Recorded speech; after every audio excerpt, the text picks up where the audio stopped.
Сәлеметсіздер ме балалар? Бүгін қазақ тілі сабағынан 7-ші бөлімді бастаймыз. Начнем 7-й раздел. 7-й раздел называется «Су», «Тіршілік көзі», «Вода», «Источник жизни».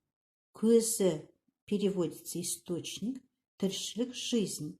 Вы знаете, что көз переводится еще «глаза». В данном случае көзі «источник». Тіршілік «жизнь». Еще вы знаете слово «өмір». Можете сказать «су» өмірдің көзі, «су» тіршілік көзі, «вода» источник жизни. Бірінші сабақ судың пайдасы, польза воды. Судың пайдасы, польза воды. Жаңа сөздермен жұмыс жасаймыз. Көмектесші. Вы знаете слово «көмектеседі». Көмектеседі – помогает. Көмектесші. Помоги, пожалуйста. Шөлдеді. Хочет пить. Шөлдеді. Хочет пить. Суару. Поливать. Көмектесші. Помоги, пожалуйста. Шөлдеді. Хочет пить. Суару. Поливать. 67-ші бетте, на 67-й странице, есть предложение. Мен бақша суардым. Обратите внимание, суффикс «д». Я полил сад. Прошедшее время «д» обозначает прошедшее время глагола. Сен бақша суардың. Ты полил сад. Сіз бақша суардыңыз. Вы полили сад. Ол бақша суарды. Он полил сад. Здесь суффиксы «д» обозначают прошедшее времени глагола. Переходим к диалогу.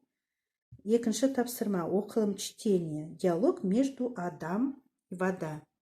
Человек и вода. Адам, человек, су, вода. И слова автора.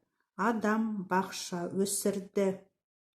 Человек вырастил сад.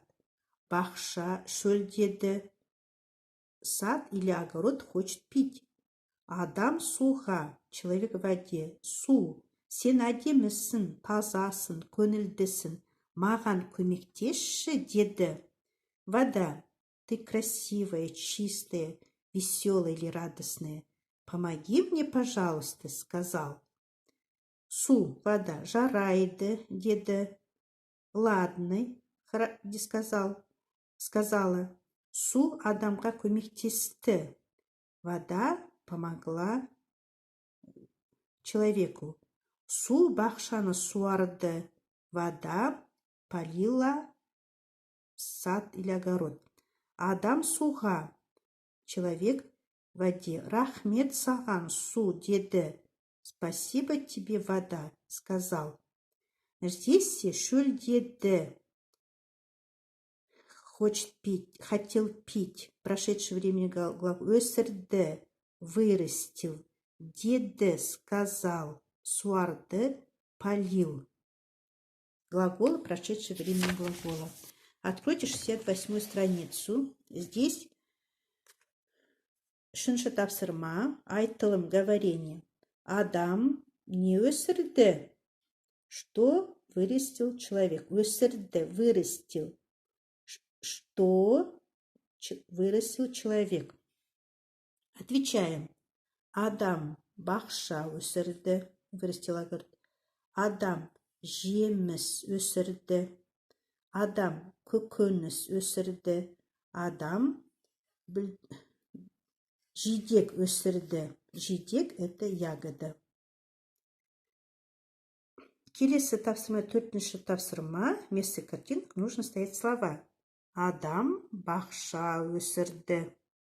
Өсірді, вырастил. Человек вырастил огород. Адам көкөністер өсірді. Человек вырастил овощи. Жазылым. 69-ші бетте 6-ші тапсырма. Значит, вы должны раскрыть скобки, написать в тетради. Это будет домашнее задание. И домашнее задание айтылым говорение. Жазылым письменно, айтылым говорение. 7-ші тапсырма, 69-ші бет. Су кімге көмектесті? Вода помогла кому? Су. Значит, вы должны составить диалог. Су адамға көмектесті. Адам не өсірді? Адам бақша, жеміс, көкөніс, жидек өсірді. Су нені суарды? Су бақшаны суарды. Адам суға неге рахмет айтты? Адам суға көмегі үшін рахмет айтты. Сонымен балалар, бүгінгі сабағымыз судың пайдасы аяқталды. Сау болыңдар.